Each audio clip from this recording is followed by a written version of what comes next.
नाशिक येथे झालेल्या आदिवासी जनआंदोलनाच्या पार्श्वभूमीवर काल आदिवासी भागातील पेसा कायद्याअंतर्गत भरतीच्या प्रश्नांवर चर्चा करण्यासाठी सह्याद्री अतिथीगृह येथे काल मुख्यमंत्री एकनाथ शिंदे यांनी महत्त्वपूर्ण बैठक घेतली आहे। यावेळी विधानसभेचे उपाध्यक्ष नरहरी झिरवाळ, आदिवासी विकास मंत्री विजयकुमार गावित, शालेय शिक्षण मंत्री दीपक केसरकर, आमदार डॉक्टर किरण लहामटे, आदिवासी युवा नेते लकी जाधव, वित्त विभागाचे अप्पर मुख्य सचिव ओपी गुप्ता, नगर विकास विभागाचे प्रधान सचिव असीम कुमार गुप्ता यांच्यासह वरिष्ठ अधिकारी तसेच महाराष्ट्रातील आदिवासी संघटनांचे नेते, राजकीय पक्षांचे पदाधिकारी, आजी माजी आमदार उपस्थित होते।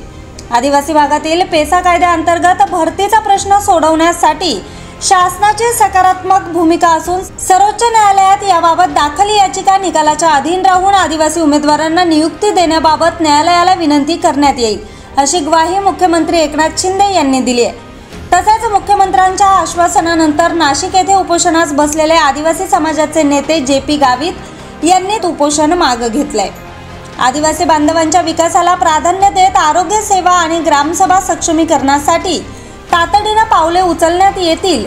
आदिवासींच्या कब्जातील हक्कदारांच्या सातबाऱ्यावर त्यांची स्वतंत्रपणे नोंद करण्यात येईल। क्रीडापटू कविता राऊत यांची शासकीय सेवेत लवकरच थेट नियुक्ती करण्यात येईल, असं आश्वासन मुख्यमंत्री एकनाथ शिंदे यांनी दिले।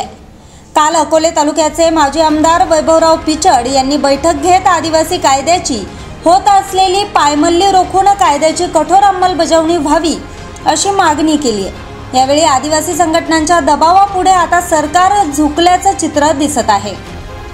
News Sahyadri express, Mumbai.